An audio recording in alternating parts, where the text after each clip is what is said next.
हम लोग कौन सा चैप्टर स्टार्ट किए हैं? Sexual reproduction in flowering plant. ठीक है, अब बिल्कुल भी बकवास का बात नहीं होगा, लड़की सब सुनो, 20-25 मिनट हम बायोलॉजी पढ़ाएंगे, ढंग से उस बात को समझो जो पढ़ाने वाले हैं।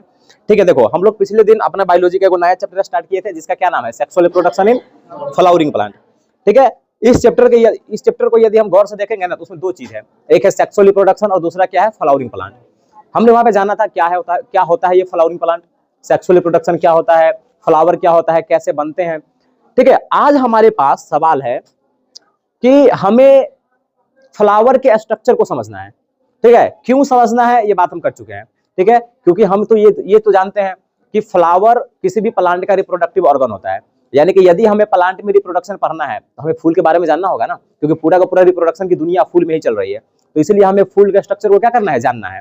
ठीक है, तो आओ थोड़ा सा फूल के पिक्चर को समझने का प्रयास करते हैं। ठीक है, पहली बात बता देता हूं कि हम जो डायग्राम बनाएंगे ऐसा डायग्राम बनाएंगे कि तुमको समझ में आ जाए।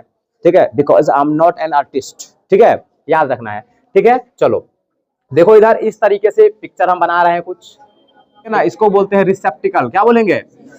रिसेप्टिकल, याद रखना है। ठीक है, जिसपे फूल टिका हुआ है। तो ये दो ऐसा चीज है ना जिसको जानने में कोई इंटरेस्ट नहीं होना चाहिए। ठीक है, इसका कोई काम नहीं है। ठीक है, काम क्या है? वही फूल को होल्ड करके रख रहा है। ठीक है, फूल को थोड़ा सा रहने का जगह दे रहा है और इसका कोई विशेष काम नहीं है, हमको उतना जानना भी नहीं इसके बारे में। ठीक है, अब देखो फूल में तुम लोग देखा होगा कभी कि हरा टाइप का पत्ता होता है, नीचे में होता है ना।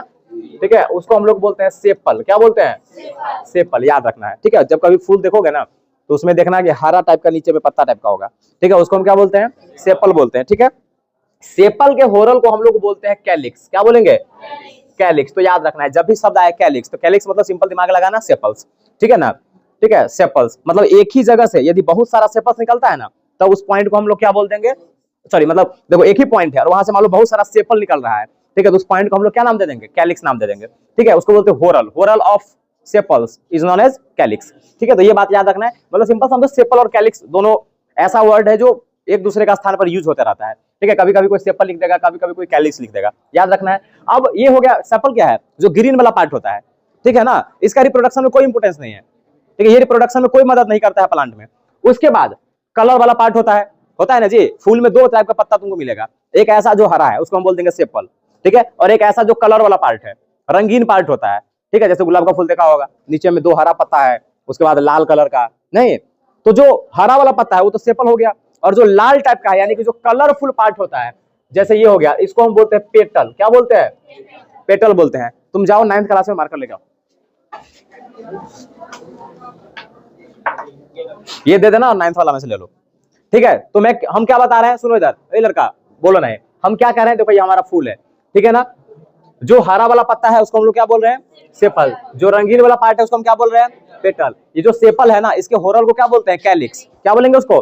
कैलिक्स बोलेंगे। अब देखो उसी तरीके से पेटल है, तो पेटल का जो होरल है ना उसको हम लोग क्या बोलते हैं? कोरोला। क्या बोलेंगे?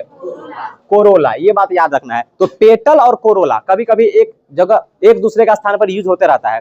ठीक है, तो याद रखना, सेपल का होरल कैलिक्स, पेटल का होरल कोरोला। तो ये बात याद रखना है। ठीक है, तो सेपल और पेटल हम दो बात समझ गए। अब देखो जरा समझो, ये जो सेपल है, ठीक है, और ये जो पेटल है, ठीक है, ये डायरेक्ट, इसको हम लोग बोलते हैं नॉन नेसेसरी पार्ट। कौन सा पार्ट? नॉन नेसेसरी या नॉन इसेंशियल पार्ट। कौन सा पार्ट? Non essential part. ये बात याद रखना है। ऐसा इसीलिए बोलते हैं क्योंकि ये डायरेक्ट तरीके से कोई रिप्रोडक्शन में मदद नहीं कर रहा है। ठीक है ना, तो जो सेपल और पेटल होता है किसी भी फ्लावर का, वो डायरेक्टली रिप्रोडक्शन में मदद नहीं करता है। यानी कि यदि हम किसी फूल से सेपल और पेटल को हटा देंगे फिर भी रिप्रोडक्शन होगा। ठीक है, तो इसीलिए हम बोलते हैं ये नॉन इसेंशियल पार्ट है, क्योंकि ये रिप्रोडक्शन के लिए बहुत ज्यादा जरूरी नहीं है, लेकिन फिर भी ये किसी न किसी तरीके से रिप्रोडक्शन में जरूर मदद करता है। जैसे यदि हम पेटल की बात करें तो हम कहे थे ना पॉलिनेशन, पॉलिनेशन बताए थे, परागण पढ़ा होगा तुम लोगों ने 10वीं क्लास में। ठीक है, वहां पर क्या होता है? एक मधुमक्खी है, मधुमक्खी को फूल पर आकर बैठना है। ठीक है, तब ना जाकर के परागण होगा। ठीक है, तो जो पेटल होता है ना, पेटल का जो कलर होता है वो इंसेक्ट को आकर्षित करता है।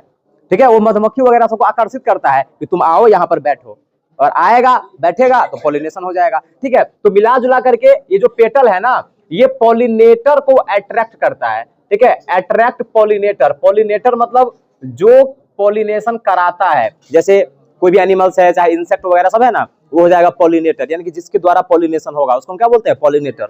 बाकी पॉलिनेशन के बारे में हम विशेष बात करेंगे, हमारा अगला टॉपिक है। ठीक है, तो अभी इतना समझो कि सेपल और पेटल को हम लोग नॉन इसेंशियल पार्ट बोलते हैं क्योंकि ये डायरेक्ट रिप्रोडक्शन में मदद नहीं करता है, लेकिन ये किसी न किसी तरीके से रिप्रोडक्शन में जरूर मदद करता है। जैसे पेटल हो गया, तो ये पॉलिनेटर को अट्रैक्ट करने का काम करता है, ठीक है, तो ये भी इसका काम है। तो ये सेपल और पेटल हो गया। सेपल के हम लोग होरल को क्या बोलेंगे? कैलिक्स बोलेंगे, और पेटल के होरल को क्या बोलेंगे? कोरोला बोलेंगे, ठीक है। ये हो गया। अब देखो यहां पर ये दिख रहा है तुम लोगों को, ये वाला, ठीक है, ऐसा दो, मतलब इस तरीके से दिख रहा होगा, ठीक है। देखो इस तरीके से इसका ऐसा पिक्चर होता है, देखो इस तरीके से दिख रहा है ना, ठीक है। इसमें जो ऊपर वाला दिख रहा है ना, ये वाला, ठीक है, फूला हुआ पार्ट, इसका नाम होता है एंथर। क्या नाम होता है? एंथर। ये बात याद रखना, हिंदी में बोलते हैं पराग कोश। कौन सा कोश? ठीक है, तो हिंदी हमें जानना नहीं है। इसका नाम है एंथर। क्या नाम है? एंथर का क्या काम है? तो ये मेल गैमेट बनाता है। क्या बनाएगा? मेल गैमेट बनाएगा। और प्लांट का मेल गैमेट क्या होता है? पोलन। क्या होता है? पोलन। बताए थे ना पहले चैप्टर में, ठीक है। तो ये बात याद रखना है। तो सिंपल याद रखना, तुमसे कोई पूछेगा कि फ्लावर में मेल गैमेट कौन बनाता है? एंथर। मेल गैमेट कौन बनाएगा? एंथर। अब देखो एंथर के नीचे में को डंटी जैसा पिक्चर है, जो एंथर को पकड़ के रखा हुआ है, जो एंथर को अपने ऊपर बैठाए रखा हुआ है, ठीक है। इसका नाम है फिलामेंट। क्या नाम है? फिलामेंट। ये बात याद रखना है, ठीक है। क्या नाम है इसका? फिलामेंट नाम है। सब आदमी को समझ में आ रहा है? फिलामेंट, ठीक है। अभी हम फ्लावर का नॉर्मल स्ट्रक्चर बता रहे हैं, फिर एंथर के बारे में हम डिटेल में पढ़ेंगे, फिलामेंट के बारे में पढ़ेंगे, ठीक है। तो अभी हम फ्लावर के स्ट्रक्चर के बारे में बात कर रहे हैं। तो ये एंथर है। एंथर को जो होल्ड करके रखा हुआ है उसको हम क्या बोलते हैं? फिलामेंट बोलते हैं। अब देखो एंथर और फिलामेंट दोनों मिला करके, यानी कि इस पूरे पिक्चर को हम लोग बोलते हैं एस्टेमेन। क्या बोलते हैं? एस्टेमेन। ये बात याद रखना है। क्या बोलेंगे इसको? एस्टेमेन बोलेंगे। और ये जो एस्टेमेन होता है ना, ये होता है मेल पार्ट। कौन सा पार्ट? Male part. ये बात याद रखना है कि फूल का मेल पार्ट कौन होता है? एस्टेमेन। यानी कि दो लोग, मेल पार्ट में एंथर है और फिलामेंट है। तो याद रखना एंथर और फिलामेंट ये क्या है? मेल पार्ट है। कौन सा पार्ट है? मेल पार्ट है, ठीक है। या ऐसे कह दो कि एस्टेमेन है मेल पार्ट। अब मान लो कि एक ही एस्टेमेन थोड़ी होगा फूल में, बहुत सारे हो सकते हैं ना, यानी कि एस्टेमेन का होरल भी हो सकता है। तो जो एस्टेमेन का होरल होता है ना, उसको हम लोग बोलते हैं एंड्रोसियम। क्या बोलेंगे? एंड्रोसियम। याद रखना है, ठीक है। तो हम ऐसा भी बोल सकते हैं कि एंड्रोसियम मेल पार्ट है। एंड्रोसियम क्या है? मेल पार्ट है। तो ये बात याद रखना है। देखो ये हम एस्टेमेन के बारे में बता दिए, ठीक है। तो एस्टेमेन क्या है? मेल पार्ट है। एस्टेमेन के होरल को क्या बोलते हैं? एंड्रोसियम। यानी कि हम ऐसा भी बोल सकते हैं कि एस्टेमेन मेल पार्ट है, या नहीं तो एंड्रोसियम मेल पार्ट है, ठीक है। और एस्टेमेन में दो पार्ट आता है, एंथर और फिलामेंट, ठीक है। यानी कि एंथर और फिलामेंट भी मेल पार्ट है। और एंथर क्या बनाएगा? मेल गैमेट बनाएगा, यानी कि पोलन बनाएगा। फिलामेंट का क्या काम है? फिलामेंट एंथर को होल्ड करके रखता है, यानी कि उसको पकड़ के रखता है। तो ये हो गया, ठीक है। अब देखो एक बीच वाला ये वाला दिख रहा है ना, ठीक है। हम फूल में सब कुछ समझ लिए, अब बस यही बचा हुआ है। यानी कि ऐसा पिक्चर दिखेगा तुम लोगों को, ठीक है। इस टाइप का पिक्चर दिखेगा, नीचे में ऐसे फूला हुआ रहेगा, ठीक है। इस टाइप का पिक्चर है इस बीच में, ठीक है ना। तो देखो इसमें जो सबसे ऊपर वाला पार्ट है, हम लोग इसको बोलते हैं एस्टिग्मा। क्या बोलते हैं? एस्टिग्मा। याद रखना है। इस एस्टिग्मा का क्या काम है? ये एस्टिग्मा का क्या काम है? जैसे मान लो कि कोई कीड़ा है, कोई इंसेक्ट है, ठीक है, और वो पॉलिनेशन कर रहा है। तो मान लो किसी दूसरे फूल पर बैठा हुआ है, तो उसके पैर में मान लो चिपक गया पोलन, ठीक है। तो जब वो आएगा पॉलिनेशन कराने इस फूल पर, तो एस्टिग्मा पर पोलन गिरेगा। यानी कि पॉलिनेशन के टाइम पर जो एस्टिग्मा है वो पोलन को रिसीव करता है, ठीक है। तो ये बात याद रखना है। जब हम पॉलिनेशन पढ़ेंगे तब हम बता देंगे, नहीं तो इसमें भी लिखा देंगे, ठीक है, कि एस्टिग्मा का क्या काम है।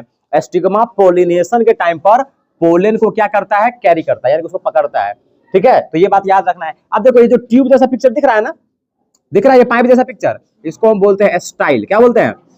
स्टाइल। सबसे ऊपर वाला एस्टिग्मा, बीच वाला स्टाइल, और जो नीचा फूला हुआ पार्ट है इसको क्या बोलते हैं? ओवरी। क्या बोलेंगे इसको? ओवरी में बनेगा फीमेल गैमेट। ओवरी में क्या बनेगा? Female gamete. ये बात याद रखना है। तो मेल गैमेट कौन बना रहा है? एंथर। फीमेल गैमेट कौन बना रहा है? ओवरी। तो देखो यानी कि मेल गैमेट यहां बन रहा है और फीमेल गैमेट यहां बन रहा है। अब दोनों का मिलना जरूरी है ना, ठीक है, तभी रिप्रोडक्शन होगा। तो मिलेगा कैसे? तो यहां से पोलन यहां चल के आएगा, इसी प्रक्रिया का नाम है पॉलिनेशन। क्या नाम है? तो देख जब यहां से यहां चल के आएगा ना, तो एस्टिग्मा ही पोलन को लेगा, ठीक है। इसलिए हम बोले ये एस्टिग्मा का काम है कि ये पोलन को लेता है पॉलिनेशन के टाइम पर, ठीक है। तो ये बात हो गया। अब देखिए जो तीनों है ना, ये तीनों जो है ना, इसको हम लोग बोलते हैं पिस्टिल। क्या बोलते हैं? पिस्टिल, ठीक है। और ये फीमेल पार्ट है। कैसा पार्ट है? फीमेल पार्ट है। तो ये बात याद रखना, फ्लावर का मेल पार्ट स्टेमेन, फ्लावर का मेल पार्ट, और female part pistil. Pistil female part. जिस तरीके से स्टेमेन के होरल को हम लोग क्या बोले? एड्रोसियम बोले है ना, उसी तरीके से पिस्टिल के होरल को हम लोग बोलते हैं गाइनोसियम। क्या बोलते हैं? गाइनोसियम। ये बात याद रखना है, ठीक है, कहानी समझ में आया। यानी कि हम ऐसा बोल सकते हैं कि गाइनोसियम फीमेल पार्ट है, या ना ही तो पिस्टिल फीमेल पार्ट है, और पिस्टिल में 3 चीज आता है, तो ये तीनों हो गया फीमेल पार्ट। यानी कि स्टिग्मा भी फीमेल पार्ट है, स्टाइल भी फीमेल पार्ट है, और ओवरी भी फीमेल पार्ट है। तो ये बात याद रखना है। इतना कहानी समझ में आ रहा सब आदमी को? अरे फूल के बारे में इतना बात समझ में आया। तो अब देखो, यानी कि जो पिस्टिल है, ठीक है, तुम्हारा जो पिस्टिल है ये फीमेल पार्ट है, ठीक है, और जो स्टेमेन है ये क्या है, मेल पार्ट है। अगर तुम सोचो अगर ये दोनों फूल में नहीं होगा तो रिप्रोडक्शन होगा? यानी कि ये 2 जने ऐसा आदमी है, रिप्रोडक्शन के लिए इसका होना जरूरी है, ठीक है। इसीलिए हम इसको बोलते हैं इसेंशियल पार्ट। कौन सा पार्ट? Essential part. ये बात याद रखना है। लेकिन जो सेपल पेटल है वो नॉन इसेंशियल है, क्योंकि वो डायरेक्ट रिप्रोडक्शन में हेल्प नहीं कर रहा है, लेकिन ये इसेंशियल पार्ट है, पिस्टिल और स्टेमेन। इसके बिना रिप्रोडक्शन संभव नहीं है, ठीक है ना। तो इसको हम बोलेंगे इसेंशियल पार्ट। तो ये बात याद रखना है। तो पूरा फूल के बारे में कहानी समझ में आया? लड़की को समझ में आया? ठीक है, तो आई होप कि सब लोगों को समझ में आया होगा। और इतना सारा चीज तुम छापो, पहले डायग्राम एकदम इज्जत से बनाओ बढ़िया से, ठीक है, उसके बाद पूरा चीज छापो, ठीक है, और फिर हम इसको अंग्रेजी में लिखवा देते हैं।